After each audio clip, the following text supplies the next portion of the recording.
할렐루야. 이 시간 시간을 구별하여 온라인으로 예배하신 분들 환영하고 축복합니다. 함께 기도하시겠습니다. 사랑과 은혜가 풍성하신 하나님 아버지, 오늘도 귀한 날 허락하여 주셔서 이른 아침부터 주님 앞에 나와 주님께 영광을 돌리게 하심을 감사드립니다. 주님께서는 저희에게 말씀을 사모하는 마음 주셨습니다. 저희들이 이 마음을 주님께서 기쁘게 받아주시고 저희가 더욱 성령 충만해져 돌아가는 시간이 될 수 있도록 인도하여 주시길 원합니다. 그래서 이 어지럽고 혼란스러운 세상 속에서 주님께서 맡기신 빛과 소금의 역할을 잘 감당해 나갈 수 있도록 인도하여 주시옵소서. 이 시간 말씀 듣습니다. 말씀을 전하는 자와 말씀을 듣는 모든 성도님들이 함께 은혜 받고 변화되는 귀한 시간 될 수 있도록 인도하여 주시옵소서. 이 모든 말씀 살인 예수님의 이름으로 기도드립니다. 아멘. 오늘 우리에게 주신 하나님의 말씀은 사무엘하 23장 1절에서 7절까지의 말씀입니다. 이는 다윗의 마지막 말이라. 이새의 아들 다윗이 말하며 높이 세워진 자, 야곱의 하나님께로부터 기름 부음 받은 자, 이스라엘의 노래 잘하는 자가 말하노라. 여호와 영이 나를 통하여 말씀하시며 그의 말씀이 내 혀에 있도다. 이스라엘의 하나님이 말씀하시며 이스라엘의 반석이 내게 이르시기를 사람을 공의로 다스리는 자, 하나님을 경외함으로 다스리는 자여, 그는 돋는 해의 아침빛 같고 구름 없는 아침 같고 비 내린 후에 광선으로 땅에서 우미 돋는 새풀 같으니라 하시도다. 내 집이 하나님 앞에 이같지 아니하냐. 하나님이 나와 더불어 영원한 언약을 세우사 만사에 구비하고 견고하게 하셨으니 나의 모든 구원과 나의 모든 소원을 어찌 이루지 아니하시랴. 그러나 사악한 자는 다 내버려질 가시나무 같으니 이는 손으로 잡을 수 없음이로다. 그것들을 만지는 자는 철과 창자루를 가져야 하리니 그것들이 당장에 불살리리로다 하니라. 아멘. 1950년대와 60년대 이 미국에서 국민들의 존경과 전 세계의 이목을 한몸에 받은 인물이 있었습니다. 이 군인으로서, 지도자로서, 그리고 이 대통령으로서 엄청난 성과와 업적을 이룬 인물인데요. 그가 바로 미국의 34대 대통령인 아이젠하워입니다. 그는 제2차 세계대전 당시 연합군의 최고 사령관이었습니다. 아이젠하워는 1944년 6월 6일 세계사의 흐름을 바꾸어 놓았던 이 노르망디 상륙작전을 지휘한 사람이었고, 당시 유럽 해방과 이 나치의 몰락에 결정적인 기여를 했습니다. 그의 이름은 이 전쟁이 끝난 직후에 승리와 구원의 상징처럼 이 세계 곳곳에 울려 퍼졌어요. 그렇게 국민적 영웅이 되었던 그는 이후 이 대통령이 되었고 미국의 부흥을 이끈 위대한 지도자로 칭송을 받게 되었습니다.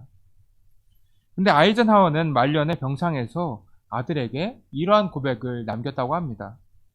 아들아, 나는 이제 장군도 아니고 대통령도 아니란다. 나는 단지 예수 그리스도의 자비를 의지하는 한 사람의 죄인일 뿐이란다. 그가 마지막으로 남긴 고백은 단 하나였어요. 난 오직 하나님의 은혜가 필요한 죄인이라는 고백이었습니다. 대부분의 사람들은 죽음을 앞두고 있을 때 자신의 삶을 정리를 하죠. 그리고 자신이 사람들에게 인정받았던 부분이나 자랑할 만한 업적을 생각합니다.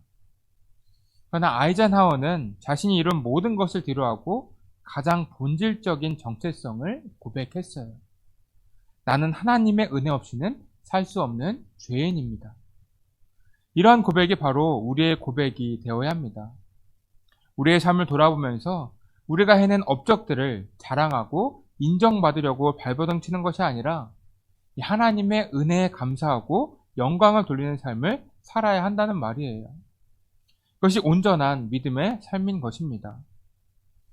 오늘 사무엘 하의 말씀을 보시게 되면 다윗의 마지막 말이 기록이 되어 있습니다. 22장에서 다윗은 하나님을 계속 찬송하지 않았습니까? 다윗은 하나님을 반석이자 구원자라고 고백을 했어요. 자신이 고난과 시련을 당했을 때 하나님께서 자신의 피난처가 되어주셨음을 감사했습니다.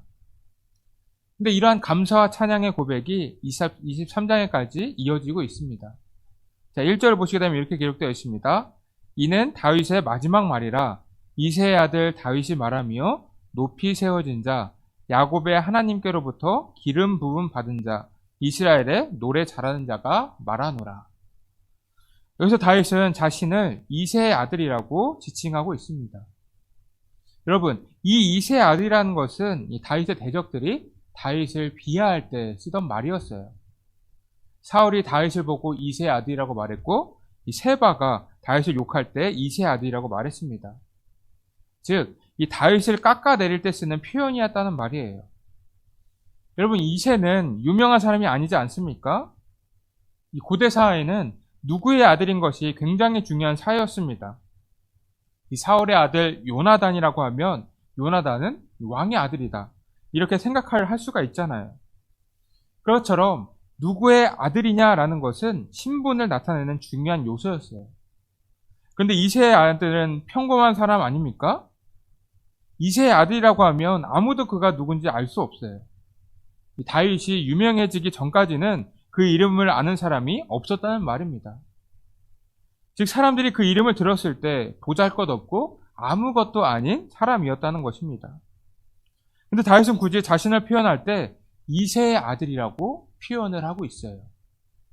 자신은 아무것도 아니라고 말하는 것과 같습니다.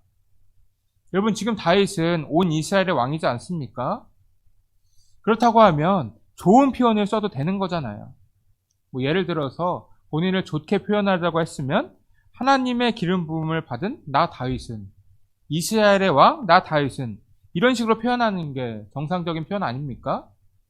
그런데 다윗은 자신을 이스라엘의 왕이라고 표현하지 않고 이새의 아들이라고 말하고 있습니다. 보잘것없고 비천함을 드러내는 호칭을 썼다는 말입니다.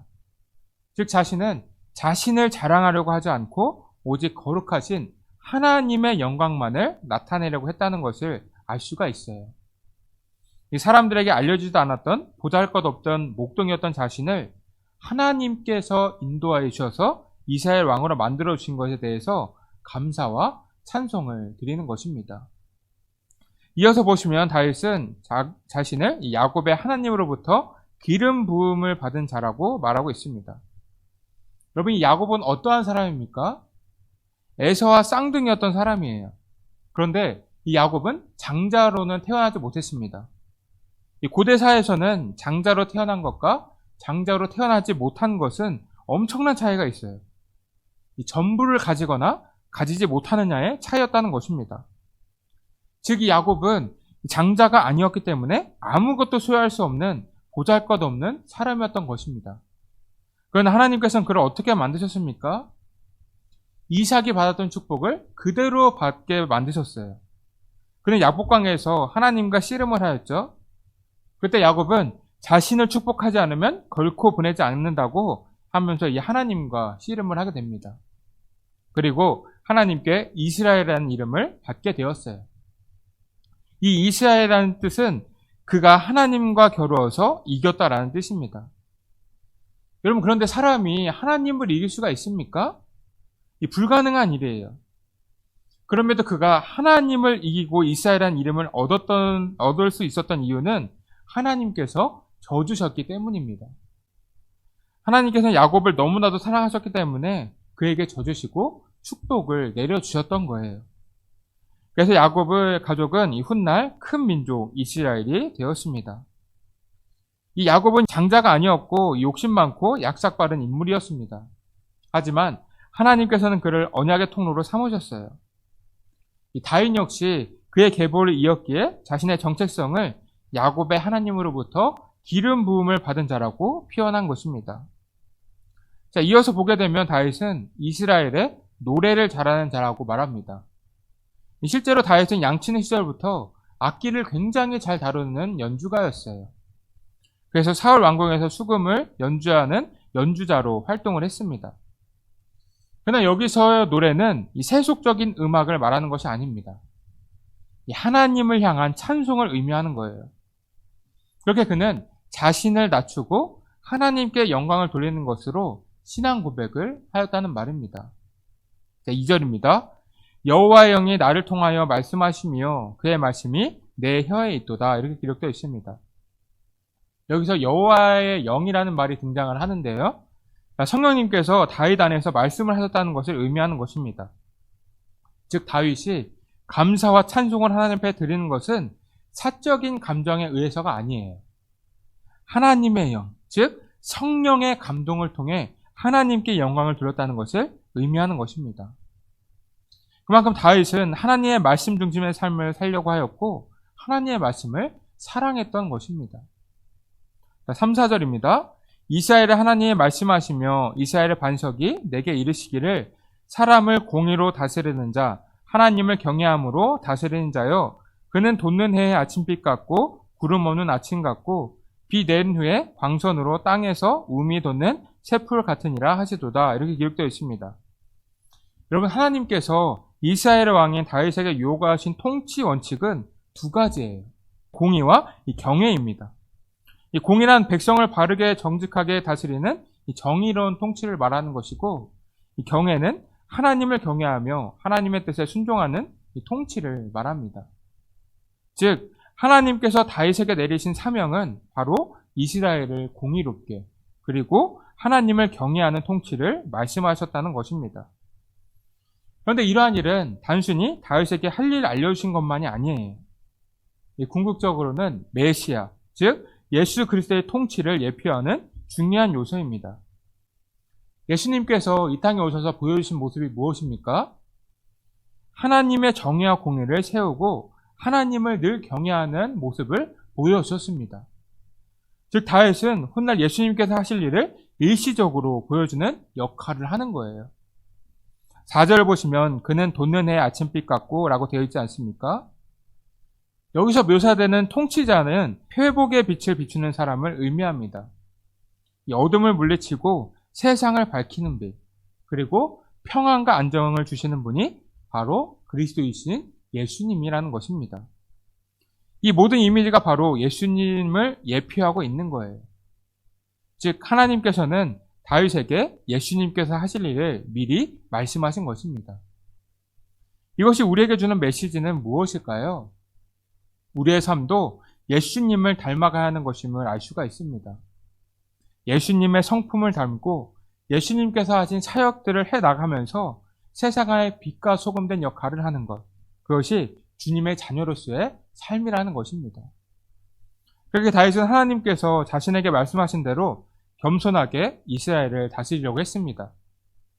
여러분, 다윗은 자신의 일생을 돌아보면서 아무것도 아닌 나를 하나님께서 높이시고 하나님의 일꾼으로 쓰셨다고 고백을 하고 있습니다. 그는 자신의 왕으로서의 업적을 자랑하지 않았어요. 또한 전쟁에서의 승리도 자랑하지 않았습니다. 백성의 칭찬이나 이 주변 나라들로부터 받았던 외교적 인정도 말하지 않았습니다. 그는 오직 하나님의 은혜만을 말하고 있어요. 여러분, 이러한 모습이 바로 우리의 고백이 되어야 합니다. 우리가 이 세상을 떠날 때 우리가 남길 것은 돈이나 명예가 아니에요.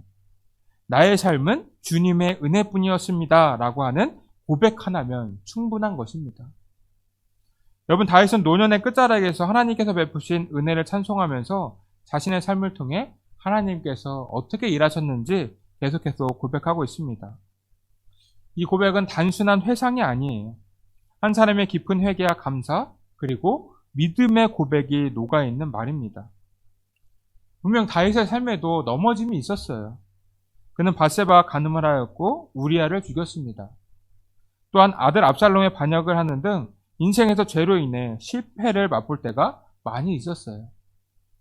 그러나 다윗은 그 모든 상황 속에서 하나님을 떠나지 않았습니다. 정확하게 말하면 하나님께서 다윗을 떠나지 않으신 것이죠. 하나님께서는 다윗의 죄를 책망하시며 회개의 자를 이끄셨고 그렇게 그를 다시 회복시키셔서 언약의 통로로 삼으셨습니다. 이것이 바로 하나님의 은혜예요. 하나님께서 죄를 범한 다윗을 죽이셨다고 하면 그는 믿음의 인물이 될 수가 없었을 것입니다. 우리는 모두 완전해서 하나님께 쓰임받는 것이 아닙니다. 우리도 다윗처럼 연약하고 부족할 때가 많이 있어요. 그러나 그런 우리를 주님께서는 다시 붙들으시고 우리가 다시 일어서서 주님의 사명을 감당할 수 있도록 기회를 주십니다. 모든 것이 다 주님의 은혜라는 거예요. 여러분, 이 다윗의 마지막 고백은 단지 한 왕의 회고가 아닙니다. 하나님 앞에서 한 인간이 얼마나 철저하게 하나님의 은혜만을 의지하였는지를 보여주는 믿음의 유산입니다. 우리도 언젠가는 인생의 마지막을 맞이하게 될 때가 오지 않겠습니까? 그때 여러분은 남기고 싶은 고백은 무엇입니까? 사람들에게 인정받았던 일들입니까? 아니면 다윗처럼 나는 하나님의 은혜 없이는 살 수 없는 자이다라는 겸손한 고백입니까? 다윗은 죄로 인해 넘어질 때도 있었지만 다시 일어섰습니다. 실패를 경험하였지만 다시 하나님께서 주신 사명을 붙들었어요. 그리고 결국 마지막 순간까지 하나님의 은혜를 찬양했습니다. 이 다윗의 고백이 우리의 고백이 되기를 소망합니다. 우리의 업적을 자랑하는 것이 아니라 겸손하게 주님의 은혜를 붙들고 주님을 찬양하는 삶. 그것이 온전한 믿음의 삶이에요. 여러분이 모두 다윗처럼 하나님 앞에 겸손한 고백을 드리면서 하나님께서 원하시는 믿음의 삶을 살아가시기를 주님의 이름으로 축복합니다. 이 시간 함께 기도하기 원합니다. 첫 번째로는 우리가 다윗처럼 하나님의 은혜를 기억하며 주님께 영광을 돌리는 삶을 살게 해달라고 기도해 주시고, 두 번째로 우리 교회 연로하신 분들과 환자분들의 건강을 위해서 기도해 주시기 바랍니다. 마지막 세 번째로는 우리 다음 세대들의 믿음의 성장을 위해 기도해 주시기 바랍니다. 기도하겠습니다. 사랑과 은혜가 풍성하신 하나님 아버지, 오늘도 저희를 주님의 말씀 앞에 세워주시니 감사드립니다. 주님, 저희가 다윗의 마지막 고백을 통해 지금까지 무엇을 붙들고 살아갔는지 돌아보는 시간을 가졌습니다. 주님, 저희는 때로는 넘어지고 실패하며 주님의 뜻을 온전히 따르지 못할 때가 많았습니다. 그러나 그런 저희를 포기하지 않으시고 다시 일으켜 세우시는 하나님의 은혜에 감사드립니다.